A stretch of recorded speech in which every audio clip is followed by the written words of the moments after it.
မဗုဒ္ဓဘာသာဖြစ်ပေမဲ့ဟိန္ဒူဘာသာဝင်တွေရဲ့နတ်ဘုရားတွေကိုလည်းယုံကြည်ပါတယ်အထူးအဖြင့်အမေကာလီမယ်တော်ရင်မေလချမီမယ်တော်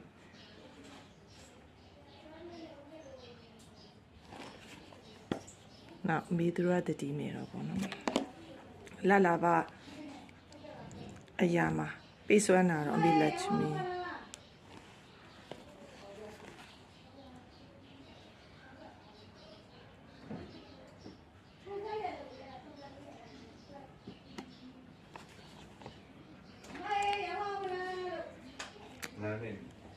ဒီမှာနေနောက်နေ့မှယူမယ်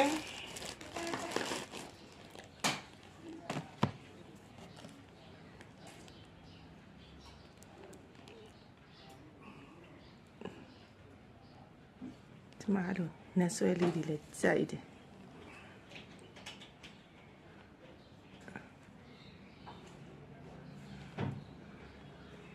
အိန္ဒိယနဲ့ဆွဲလေးကျွန်မချင်မှာမျိုးစုံရှိတယ်အိန္ဒိယနဲ့ဆွဲလေးတွေဝေးရတာကိုကျွန်မသဘောကျတယ်ကျွန်မနားကလည်းနဗန်ကြီးရော်တယ်အဲ့လိုအကြီးတွေနဲ့ဝေးရတာကိုတော်တော်သဘောကျတယ်အဲ့လိုဝေးပြီးသွားရင်မျက်နှာကိုပုံလေးကပြောင်းသွားတယ်အဲ့ဒါဘာတက်လေးတော့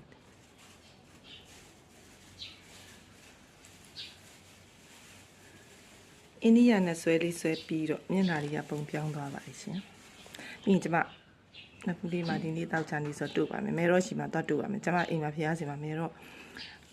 ရဲ့နေရာလေးရှိပါတယ်ပူစော်တဲ့နေရာလေးကျွန်မအဲ့ဒါဆိုရင်ခေါင်းလောင်းလေးတွေတီးတယ်ဆူတောင်းတယ်ဒီနေ့ကမဲတော့ရဲ့မြစ်တာကိုကျွန်မခံယူမှာဖြစ်ပါတယ်